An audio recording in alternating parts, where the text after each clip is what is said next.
ಇದು ನಿಮ್ಮ ಬದುಕಿನ ಬಹುದೊಡ್ಡ ಮೈಲಿಗಲ್ಲು ಎನ್ನುವಂಥದ್ದು. ಯಾಕಂತ ಹೇಳಿದ್ರೆ 25ನೇ ಚಿತ್ರ.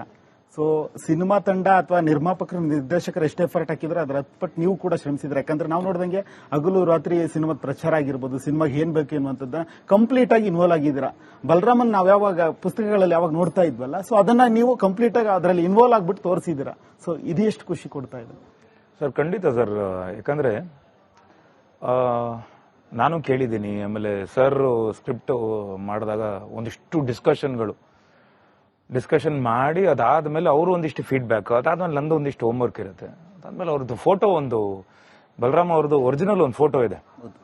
ಅದ್ ನೋಡಿದಾಗ ಎಷ್ಟು ಚೆನ್ನಾಗಿದ್ದಾರೆ, ಹ್ಯಾಂಡ್ಸಮ್ ಆಗಿದ್ದಾರೆ ಅಂದಾಗ, ಅಂಡ್ ಅವ್ರ ಬಗ್ಗೆ ಪೊಲೀಸ್ ಆಫೀಸರ್ಸ್ ಸಾಕಷ್ಟು ಜನ ಯೂಟ್ಯೂಬ್ ಅಲ್ಲಿ ಮಾತಾಡಿದ್ದಾರೆ ಅವ್ರ ಬಗ್ಗೆ. ಒಂದು ಹೀರೋ ತರ, ಒಂದು ಫಿಲ್ಮ್ ಆಕ್ಟರ್ ತರ ಅಷ್ಟು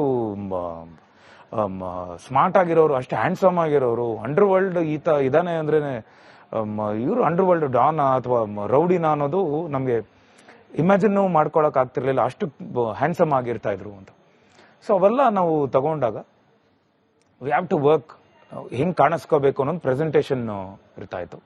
ಅಂಡ್ ನಮಗೆ 1985ರಿಂದ 95ರವರೆಗೂ ಆ ಕಾಲಘಟ್ಟದಲ್ಲಿ ನಡೆಯುವಂತ ಒಂದು ಕತೆ ಆದಾಗ, ಸೊ ಅದಕ್ಕೆ ಡ್ರೆಸ್ ಇದೆಲ್ಲ ಒಂದ್ ಕಡೆ ಆದ್ರೆ, ಅದಾದ್ಮೇಲೆ ಯೂಶಲಿ ನಾನು ಆ ಪಾತ್ರದ ಒಳಗಡೆ, ಅಫ್ಕೋರ್ಸ್ ಮಾದೇವ ನೋಡಿರ್ತೀರ, ಎಲ್ಲರೂ ನೋಡಿರ್ತಾರೆ. ಡೈರೆಕ್ಟರ್ ಸರ್ ನಾನು ಯೂಶಲಿ ಏನ್ ಮಾಡ್ತೀನಿ ಅಂದ್ರೆ, I start seeing his vision.